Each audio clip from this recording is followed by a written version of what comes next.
norime paklausti mažųjų, ar jie žino apie šiukšlių rūšiavimą. Taigi, vaikai, ar žinote, kad reikia rūšiuoti šiukšles? Taip. O kas iš jūsų rūšiuoja šiukšles? Pakelkit ranką. Va, ir čia dar atsukit, Taip, kelk aukštėje.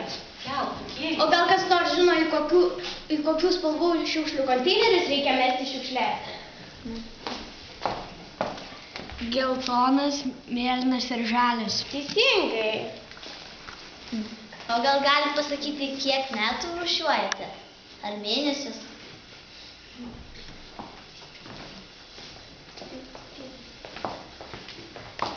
Kiek mėnesių ar metų rūšiuojate? Nu, tada...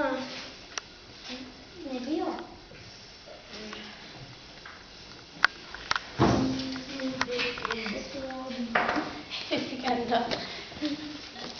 Gal eina mokytojos apklausti? Oi, pažiūrėkit, kiek man čia reiktų surūšiuoti. Matot, kaip mokytojai dirba? Ir kiek sutaupytumės? Taip, tai mes viską rūšiuojam. Va, žiūrėkit, čia surūšiavom, čia siūlai, čia jau link šiukšlių keliau. Labai dėkui. Ačiū jums, sėkmės mergaitės, o šiukšles rūšiuoti reikia. Ačiū. Taip saugosim gamtą. Viso gero, vaikai. Viso gero.